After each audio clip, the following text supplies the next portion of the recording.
ଜାଗରରେ ଅଘଟଣ। ଦୀପ ଜାଳୁ ଜାଳୁ ଲିଭିଗଲା ନିଜ ଜୀବନ ଦୀପ। ଆସନ୍ତୁ ନଜର ପକାଇବା ସମ୍ପୂର୍ଣ୍ଣ ଖବର ଉପରେ। ଜାଗରରେ ଅଘଟଣ। ଜାଗର ଦୀପ ଜାଳୁ ଜାଳୁ ଲିଭିଗଲା ନିଜ ଜୀବନ ଦୀପ। ଏଭଳି ଦୁଃଖଦ ଘଟଣା ଘଟିଛି ପୁରୀ ଗୋପ ବ୍ଲକ ତୋରକର ପଞ୍ଚାୟତର ବାବା ବାଲି କପେଳେଶ୍ୱର ମନ୍ଦିରରେ। ମୃତକ ଗଜାବର ଗାଁର କାଳନ୍ଦୀ ମଲ୍ଲିକ। ଗତ ରାତିରେ ଜାଗର ଜାଳୁଥିବା ବେଳେ ହଠାତ୍ ଛାତିରେ ଯନ୍ତ୍ରଣା ଅନୁଭବ କରିଥିଲେ। ସେଠାରେ ଉପସ୍ଥିତ ଥିବା ଲୋକେ ତୁରନ୍ତ ତାଙ୍କୁ ପୁରୀ ବଡ଼ ମେଡ଼ିକାଲରେ ଭର୍ତ୍ତି କରିଥିଲେ। ଡାକ୍ତର ସେଠାରେ ଗଜାବରଙ୍କୁ ମୃତ ଘୋଷଣା କରିଥିଲେ। ଏହି ଘଟଣା ପରେ ଗାଁରେ ଶୋକର ଛାୟା ଖେଳିଯାଇଛି। ପରବର୍ତ୍ତୀ ଖବର। 2 ଦିନ ହେଲା ରାଜ୍ୟର ଅଧିକାଂଶ ସ୍ଥାନରେ ହାଲୁକା ବର୍ଷା ଲାଗି ରହିଛି। ଆଜି ମଧ୍ୟ ରାଜ୍ୟର ବିଭିନ୍ନ ସ୍ଥାନରେ ବର୍ଷା ହେବାର ସମ୍ଭାବନା ରହିଛି। ସକାଳ 8ଟା ସୁଦ୍ଧା ଉପକୂଳ ଓଡ଼ିଶାର କିଛି ଜିଲ୍ଲା ସମେତ 7ଟି ଜିଲ୍ଲାର ଗୋଟିଏ 2ଟି ସ୍ଥାନରେ ହାଲୁକାରୁ ମଧ୍ୟମ ଧରଣର ବର୍ଷା ହେବା ନେଇ ପୂର୍ବାନୁମାନ କରିଛି ପାଣିପାଗ କେନ୍ଦ୍ର। ସେହିପରି ଆସନ୍ତାକାଲି ସକାଳ 8ଟା ଯାଏଁ ଦକ୍ଷିଣ ଉପକୂଳ ଓଡ଼ିଶା, କଟକ, କଳାହାଣ୍ଡି, କନ୍ଧମାଳ, ରାୟଗଡ଼ା, କୋରାପୁଟ, ମାଲକାନଗିରି, ବଲାଙ୍ଗୀର, ବୌଦ୍ଧ, ନବରଙ୍ଗପୁର ଗୋଟିଏ 2ଟି ସ୍ଥାନରେ ହାଲୁକାରୁ ମଧ୍ୟମ ଧରଣର ବର୍ଷା ହୋଇପାରେ। ଅନ୍ୟପଟେ ଆସନ୍ତା 3 ଦିନ ଯାଏଁ ତାପମାତ୍ରାରେ ବିଶେଷ ପରିବର୍ତ୍ତନ ହେବାର ସମ୍ଭାବନା ରହିଛି। 11 ତାରିଖ ପରେ ଦିନର ସର୍ବାଧିକ ତାପମାତ୍ରା ବୃଦ୍ଧି ପାଇବ। କିଛି କିଛି ସ୍ଥାନରେ ଦିନର ସର୍ବାଧିକ ତାପମାତ୍ରା 4ରୁ 6 ଡିଗ୍ରୀ ଯାଏଁ ବୃଦ୍ଧି ପାଇପାରେ। ମାର୍ଚ୍ଚ 11 ତାରିଖରୁ ମାର୍ଚ୍ଚ 14 ତାରିଖ ପର୍ଯ୍ୟନ୍ତ ପାଗ ମୁଖ୍ୟତଃ ଶୁଖିଲା ରହିବ ବୋଲି ଆକଳନ କରିଛି ଆଞ୍ଚଳିକ ପାଣିପାଗ କେନ୍ଦ୍ର। ପରବର୍ତ୍ତୀ ଖବର। ବଡ଼ ଦେଉଳରୁ ଖସିଲା ପଥର। ବଡ଼ ଦେଉଳକୁ ଲାଗିଥିବା ବରାହ ମନ୍ଦିରରୁ ଖସିଲା ପଥର। ଆଜି ଭୋର ସମୟରେ ପଥର ଖସି ଏକାଦଶୀ ମନ୍ଦିର ଟିଣ ଛାତରେ କଣା ହୋଇଛି। ପଥରକୁ ଶ୍ରୀମନ୍ଦିରର କମାଣ୍ଡର ସଂଗ୍ରହ କରି ଏଏସ୍ଆଇଙ୍କୁ ସୂଚନା ଦେଇଛନ୍ତି। ଦକ୍ଷିଣ ଘର ପଛପାଖ ତଥା ବିମଳା ମନ୍ଦିର ସମ୍ମୁଖରେ ରହିଛି ବରାହ ମନ୍ଦିର। ଏଏସ୍ଆଇ ପକ୍ଷରୁ ଦକ୍ଷିଣ ଘର ଉପର ଅଂଶର ମରାମତି କରାଯାଇଥିଲା। ମାଙ୍କଡ଼ମାନେ ଚଢ଼ିବା ଯୋଗୁଁ ଏହି ପଥର ଖସିଛି ନା ଆଉ କିଛି କାରଣ ଅଛି ତାହା ଜଣାପଡ଼ି ନାହିଁ। ପରବର୍ତ୍ତୀ ଖବର।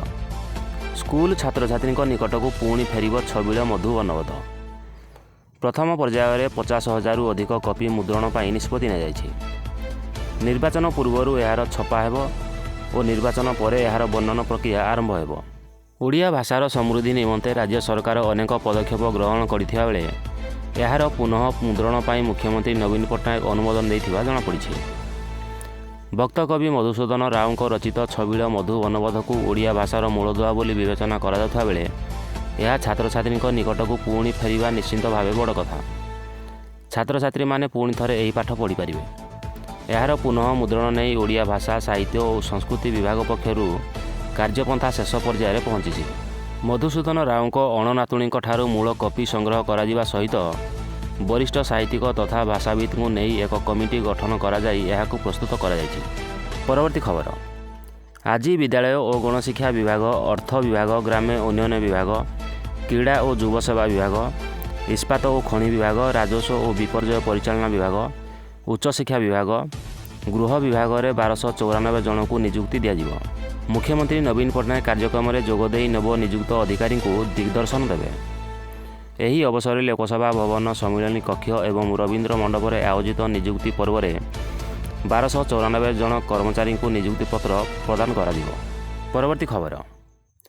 ମାର୍ଚ୍ଚ 8ରୁ ପ୍ରଧାନମନ୍ତ୍ରୀ ନରେନ୍ଦ୍ର ମୋଦି 2 ଦିନିଆ ଆସାମ ଗସ୍ତରେ ଅଛନ୍ତି। ଏହି ସମୟ ମଧ୍ୟରେ ସେ 18,000 କୋଟି ଟଙ୍କା ମୂଲ୍ୟର ପ୍ରକଳ୍ପର ଉଦ୍ଘାଟନ କରିବେ। ଶନିବାର ସକାଳେ ସେ କାଜିରଙ୍ଗା ଜାତୀୟ ଉଦ୍ୟାନରେ ଏକ ଜଙ୍ଗଲ ସଫାରି କରିଥିଲେ। ଅର୍ଥାତ୍ ମାର୍ଚ୍ଚ 8ରେ ପିଏମ୍ ମୋଦି କାଜିରଙ୍ଗା ଜାତୀୟ ଉଦ୍ୟାନରେ ରହିଥିଲେ। ସେ ଏଠାରେ ପ୍ରାୟ 2 ଘଣ୍ଟା ରହିବେ। ଏହାପରେ ସେ ଅରୁଣାଚଳ ପ୍ରଦେଶ ଯିବେ, ଯେଉଁଠାରେ ସେ 2ଟି କାର୍ଯ୍ୟକ୍ରମରେ ଅଂଶଗ୍ରହଣ କରିବେ।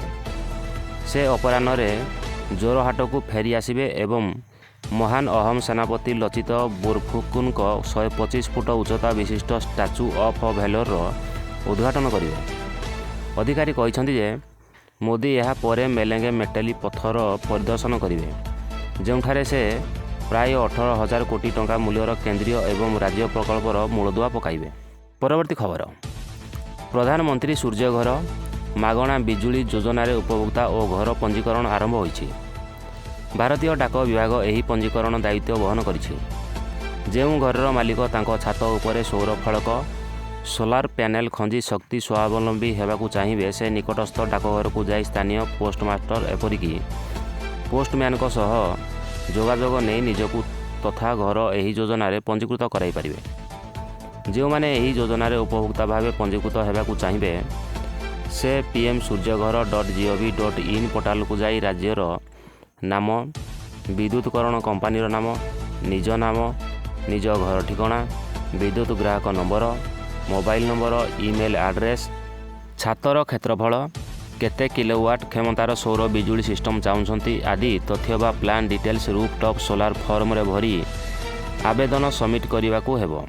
परवर्ती खबर, बारिपदार झील सर्जन कमांडर अनन्या दलबेहेरा क्षेपणास्त्र माड़े ध्वस्त विध्वस्त एक पण्यवाही जहाज रे थिबा 18 जन आहत मानकु चिकित्सा करी से बंचाइछंती।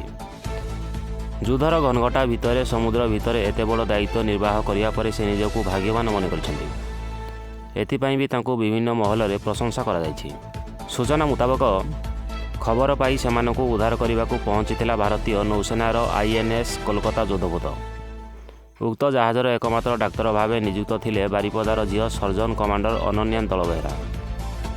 जड़े मात्र डाक्तरी सहायकों नहीं अनन्या राति तमाम समस्त आहत मानकु चिकित्सा करी सेमानक जीवन बंचाइबारे सफल होइथिले। सूचनायोग्य मयूरभंजन जनाशुना साहित्यिक मनोज दलबेहेरा और सुप्रीति दलबेहेरा झील हेउछंती अनन्या। अनन्या स्वामी नितिन दास मध्य भारतीय स्थल सेना डाक्तर अछंती। परवर्ती खबर, आज कलिंग इंडोर एथलेटिक स्टाडियम उद्घाटन करेंगे मुख्यमंत्री नवीन पट्टनायक। इंडोर एथलेटिक स्टाडियम सह इंडोर ड्राइविंग सेंटर भित्तिप्रस्तर स्थापन करेंगे नवीन। 2036 ओलंपिक्स पई भारत दाबीदार थिया बेले ओडिशा हेबो बड़ भागीदार। एथिपाई भुवनेश्वर कलिंग स्टाडियम रे निर्माण होइछि दक्षिण एशियार प्रथम indoor athletic stadium. Kalinga stadium रे अंतर्जातीय स्तर भित्तिभूमि प्रस्तुत कराଯାଇଛି।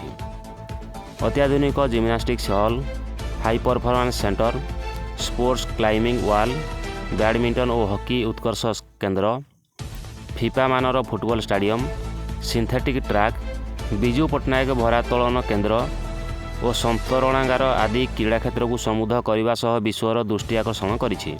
एबे एही तालिकार जोड़ी होइछि 120 कोटी टंकार निर्मित इंडोर एथलेटिक स्टाडियम। परवर्ती खबर, ओडिशा रे पुणी माओवादी बर्बर कांड देखा मिली। माओवादी माने पुलिस इनफर्मर संदेह रे दंपति को हत्या करिसेंती। कंधमाल जिला गोछापड़ा थाना अंतर्गत गड़ीपदर गाँव में यह घटना घटी। शनिवार सकाळे गाँ निकट जंगलरू सेमानक मृतदेह उद्धार करा जायछि। तेबे मृतक माने हेउछंती स्वामी डाहिरा कंहर और पत्नी बतसी कंहर। शुक्रवार राति माओवादी माने सेमानकु घरू अपहरण कर नैथिले। सेमानकु पिटी पिटी हत्या करा जायथिबा संदेह करा जाउछि। हत्यार खबर मिलिया परे कंधमाल पुलिस घटनास्थल रे पहुंचीथिला। पुलिस पक्षरु घटना बाबद किछि स्थानीय लोकों को पचार उचार करा जायथिला।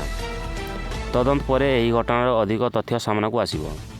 तेबे माओवादी को एही बर्बर कांड को नहीं स्थानीय अंचल में भयर वातावरण खेली जाइछि।